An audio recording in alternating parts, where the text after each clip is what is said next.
नमस्कार। हम आपको ध्रुपद गायकी के अंतर्गत आज आपको एक ध्रुपद का उदाहरण देंगे और उस ध्रुपद में किस प्रकार से ध्रुपद को गाया जाता है, किस प्रकार से उसमें उपज की जाती है, किस प्रकार से उसमें ताल की संगति कैसे रहती है और कैसे उसकी दुगुन होती है, तिगुन होती है, चौगुन होती है, ये सब आपको बताने का प्रयास करेंगे। तो सबसे पहले हम ध्रुपद जो है शुद्ध भैरवी का एक ध्रुपद आपको हम बताएंगे। आचार्य बृहस्पति जी की रचना है, जो कि एक महान वाग्यकार रहे हैं और इस बंदिश के जो है इस ध्रुपद के पहले बोल आपको हम बताते हैं और उसके बाद जो है तबले पर ताल किस प्रकार से रहेगी। जैसे मैंने आपसे बोला, अधिकतर ध्रुपद जो है वो भक्ति रस से बने हैं, उससे ही उनका विषय भक्ति रस रहा है। तो इसके बोल हैं, गंगाधर चंद्रभाल त्रिनयनधर मुंडमाल, स्वच्छ हास करुणामय त्रिपुर दलन महाकाल। अंतरा है, गिरिजापति योगीश्वर शूलपाणि कलिमलहर, अनंग रंग पातकहर विषहर विषधर कराल। अनंग रंग आचार्य बृहस्पति जी का उपनाम था, इसी मुद्रा में वो लिखते थे। तो ये जो ध्रुपद है, इसको जब हमने आपको नोम तोम का आलाप से आरंभ करना ये हमेशा बताया कि ध्रुपद में किया जाता है। छोटा सा एक आलाप लेके इस ध्रुपद को हम आरंभ करेंगे और साथ साथ आपको हमने तबले पर इसका उदाहरण किस प्रकार से गाया जाता है ताल का, वो भी हम आपको बताएंगे।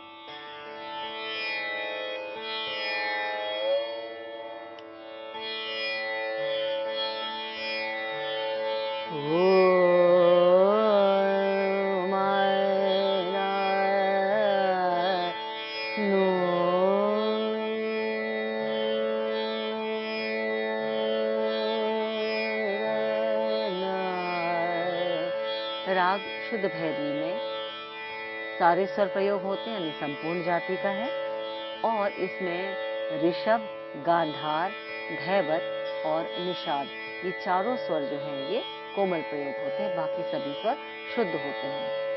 तो धनी सा, हालांकि स्वरों का प्रयोग नहीं होता, लेकिन क्योंकि मैं नोम तोम का आलाप ले रही हूँ तो विद्यार्थियों को ये पता होना चाहिए कि स्वर कौन से इस्तेमाल हो रहे हैं, उसी को नोम तोम के आलाप के रूप में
अब ताल चौताल देखें।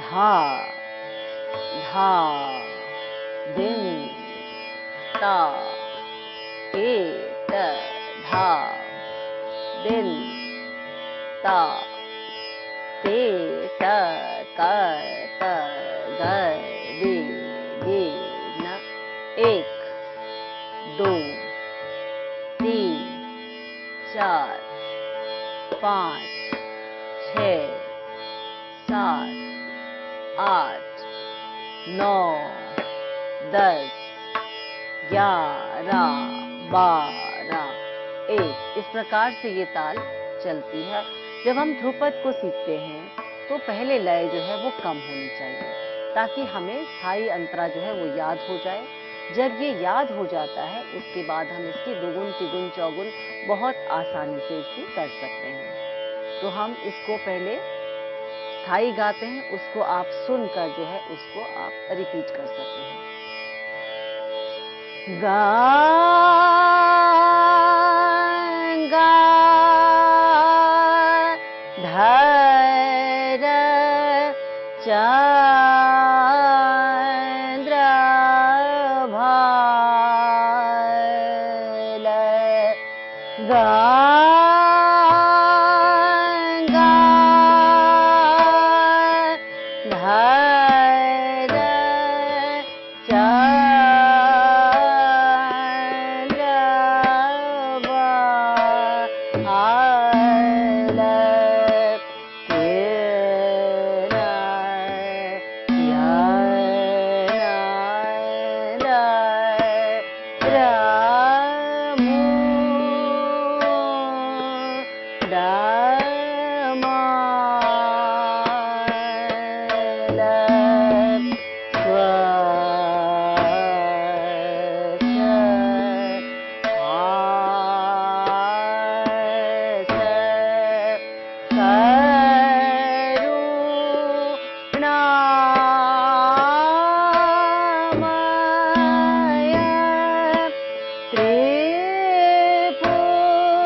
चाहे ताल चल रही है और आप उसको हाथों पर जो अपनी उंगलियों पर गिनती करके भी आप उसको याद कर सकते हैं, और हर पंक्ति के बाद जो है उसको बार बार उसको रिपीट कर सकते हैं।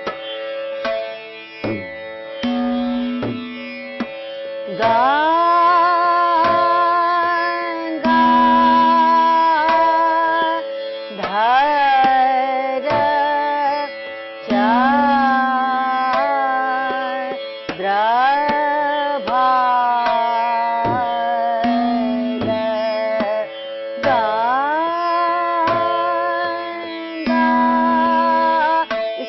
से जब आप अपनी पंक्तियों को अपनी उंगलियों पर इन पंक्तियों को बार बार आप उसको रिपीट करेंगे, तब आपको इसको बहुत आसानी से याद हो जाएगा।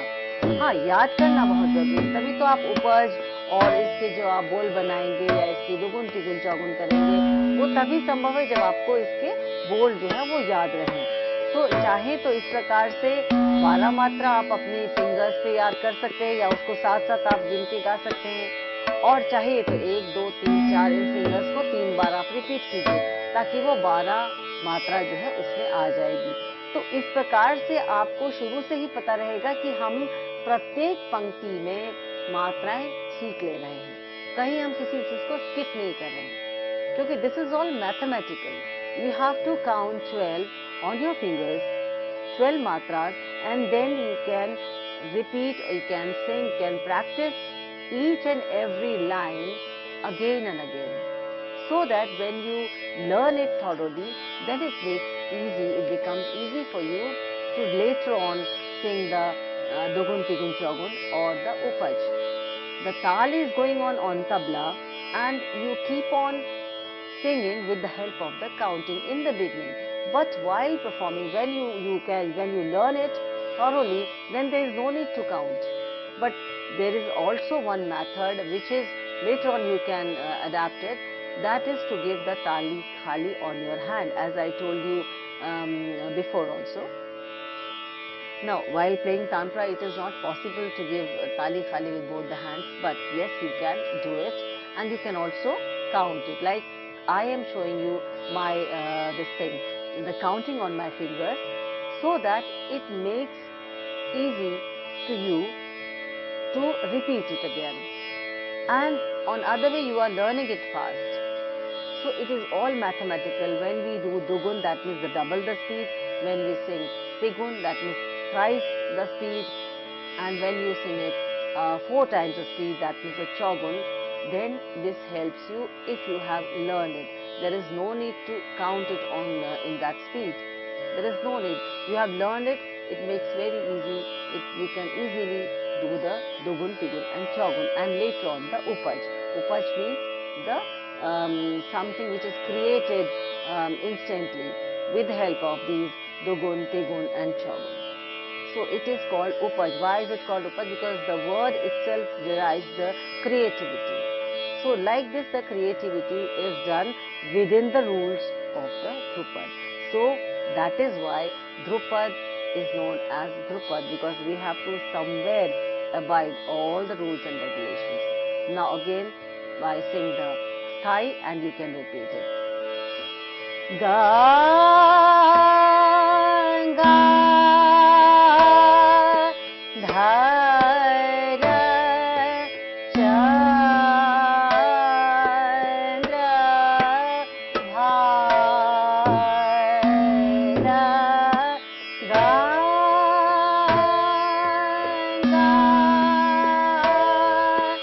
dha,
चेक भी रहता है कि हमने हर पंक्ति पे कोई मात्रा तो मिस नहीं की, और दूसरी तरफ हमें जो बंदिश है वो भी जल्दी याद होती है।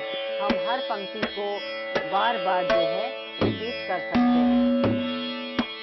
गा गा धा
ध्रुपद के जिसमें कि हमने स्थाई आपको बताई और बीच बीच में ताल बजती रही, मैं साइलेंट हो गई और मैंने आपको केवल मात्रा बताई ताकि आप उसको जो है रिपीट कर सके। और ध्यान रहे रिपीट करने के साथ साथ आप उसकी काउंटिंग अपने हाथ से जरूर रखिएगा। बाद में चल के यही काउंटिंग जो है हम ताल के रूप में भी हाथ से उसको दिखा सकते हैं, जो बहुत ही अच्छा एक तरीका है जिसमें ताल पक्ष भी आपका मजबूत होता है और आपका गायन पक्ष तो होता ही है। तो ताल में भी हम इसको करके देखते हैं, हाथ से ताली खाली किस प्रकार से देते हुए इसको हम गा सकते हैं। गा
हाथ से ताली खाली देते हुए भी हम जब इसको गाते हैं तो हमारी बंदिश बिल्कुल सही चल रही होती है, हाथ से ताल सही चल रहा होता है, क्योंकि हम तबले पे हमें जो संगत मिल रही है वो भी हमें एक डिसिप्लिन में रहने के लिए जो है कहीं न कहीं हमें बांधे रहती है।